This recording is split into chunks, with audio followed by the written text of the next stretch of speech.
الحمد لله وكفى وسلام على عباده الذين اصطفى أما بعد قال الله سبحانه وتعالى وما أرسلناك إلا رحمة للعالمين ہر ابتدا سے پہلے ہر انتہا کے بعد ہر ابتدا سے پہلے ہر انتہا کے بعد ذات نبی بلند ہے ذات خدا کے بعد دنیا میں احترام کے قابل ہے جتنے لوگ میں سب کو مانتا ہوں مگر مصطفیٰ کے بعد عزیز بچوں ٹیچرز ہم نے گزشتہ کل آپ کو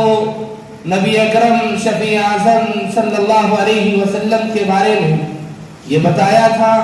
کہ نبی اکرم صلی اللہ علیہ وسلم کے والد ماجد حضرت عبداللہ رضی اللہ تعالیٰ عنہ کا نکاح حضرت آمنہ رضی اللہ تعالیٰ عنہ سے ہوتا ہے اور جس وقت آقا انعامدار شفیع اعظم نبی محتشم صلی اللہ علیہ وسلم اس دنیا میں تشریف لاتے ہیں اور اس سے پہلے تو دنیا کی حالت تھی کہ یہ ساری دنیا ظلم سے جور سے ستم سے اور بہت زیادہ مظلوم مخلوق بن چکی تھی معصوم کلیہ مرجائی ہوئی تھی لڑکیوں کو اور بچیوں کو زندہ درگور کر دیا جاتا تھا شراب عام تھی جوا عام تھا بار بار پرلائی کی جاتی تھی آقا انعامدار محمد عربی صلی اللہ علیہ وسلم کی ولادت سے تمام عالم جرملا اٹھا ہر دست و جبل کوہ کوثر اور دریا اور سمندر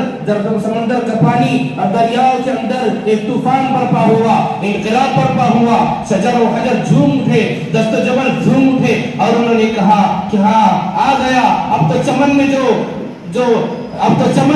جو باد بہاری آنے والی تھی حقیقت میں باد بہاری آ گئی ہے وہ آ گئے تو آ گیا دنیا میں انقلاب اجڑا ہوا چمن تھا گلستہ ہو کر گئے نبی اکرم صلی اللہ علیہ وسلم کی آمد سے ہر ایک نے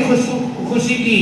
کہ ہاں آج منصف آ گیا آج انصاف کرنے والا آ گیا آج منصف آ گیا آج دست و جبل نے بھی کہا کوہسار نے بھی کہا شجر و حجر نے بھی کہا کہ آج تو انصاف کرنے والا آ گیا اور محمد عربی صلی اللہ علیہ وسلم کی ذات صفات نے ظلم کے خلاف عالم بغاوت بلند کیا اور ستم کے مخالف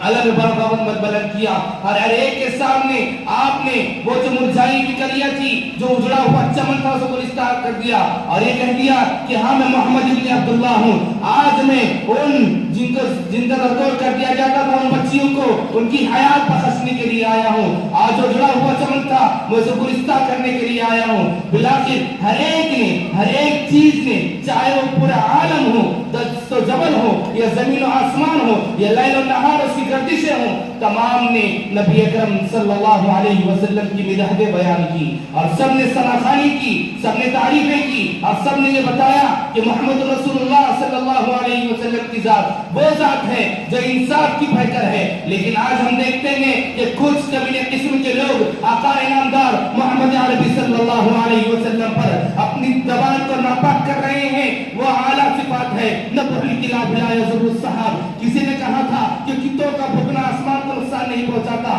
میرے نبی کی ذات وہ ہے ورفعنا لک ذکر جس کے ذکر کو اللہ تبارک و تعالی نے بلند کر دیا ہے کبھی میرے نبی صلی اللہ علیہ وسلم کی ذات پر کوئی کمینے قسم کے لوگ دریدہ دہن اگر اپنی زبان کو ناپاک کرتے ہیں تو کرتے رہے وہ آسمان ہے اور کسی کا زمین پر کھڑا ہوا آدمی اگر آسمان پر تھوکنا چاہے تو وہ تھوک اسی کے منہ پر انشاءاللہ آئے گا میرے نبی کی ذات تو وہ ہے ورفعنا لک ذکر جس کے ذکر کو اللہ تعالی نے بلند کر دیا جب نبی صلی اللہ علیہ وسلم آتے ہیں تو ہر ایک مدح بیان کرتا ہے ہر ایک تعریف بیان کرتا ہے اور ہر کوئی اس کی سراخانی میں رفع اللسان ہے لہذا اس کی سراخانی میں حروف تہجی بھی مدح سنا ہوا اور اس نے یہ کہا علیف نے کہا کہ احمد آ گئے با نے کہا بشیر آ گئے تا نے کہا تنویر آ گئے تا نے کہا ثاقب آ گئے جیم نے کہا جمیل آ گئے ہاں نے کہا حامد آ گئے حبیب آ گئے خا نے کہا خاتم النبیین آ گئے دال نے کہا داعی آ گئے دال نے کہا ذکی آ گئے زرا نے کہا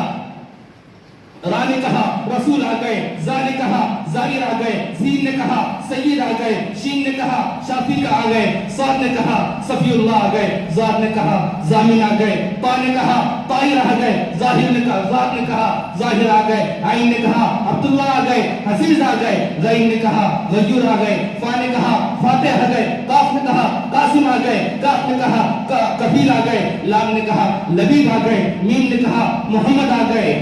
نون نے کہا نذیر آ گئے، واو نے کہا وکیل آ گئے، ہاں نے کہا ہادی آ گئے، حمزہ نے کہا آخری آ گئے، رہ گئی یا نے کہا یاسین آ گئے، یتیم آ گئے۔ ہم سب دعا کرتے ہیں کہ اللہ تبارک و تعالی ہم سب کو آقا نامدار نبی اکرم صلی اللہ علیہ وسلم کی زندگی پر عمل کرنے کی توفیق عطا فرمائے، آمین یا رب۔